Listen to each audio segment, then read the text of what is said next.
जमुना खूटा में बधाली हो वही जा खुशी से रह जाली हो।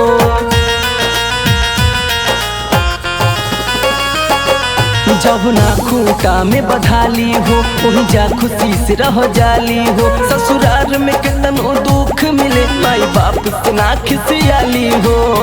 कॉलोनी गुजारा अपन खाके नून रोटी ममता त्याग के मूरत है बेटी। ममता त्याग के मूरत है बेटी। भाई हो भाई हो भाई हो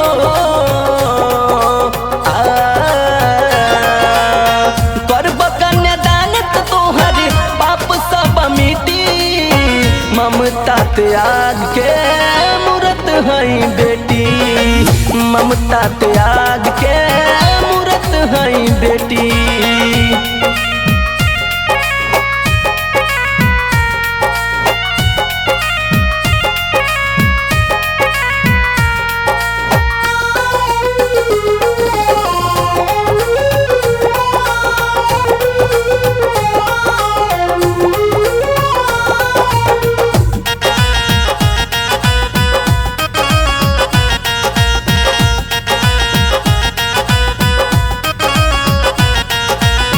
हे बेटी माई बनेली तबे चले संसार हो।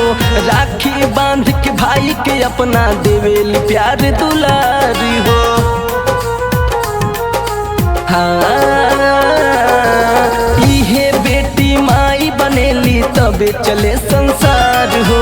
राखी बांध के भाई के अपना देवेली प्यार दुलार हो। तब कहे मुआवे लोगवा दाबे के न रेटी। ममता त्याग के मूरत है बेटी। ममता त्याग के मूरत है बेटी। ममता त्याग के मूरत है बेटी।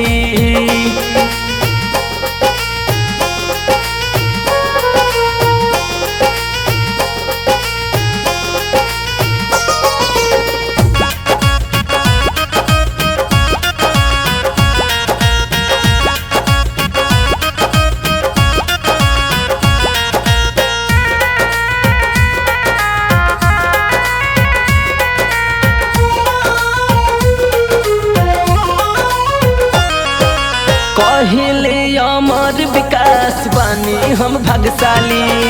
बेटी के रूप में लक्ष्मी मिलल बा भरल बा खुशहाली।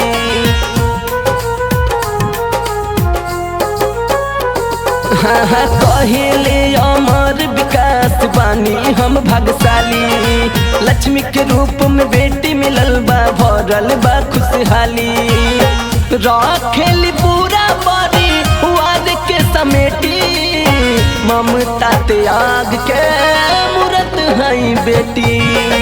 ममता त्याग के मूरत है बेटी। ममता त्याग के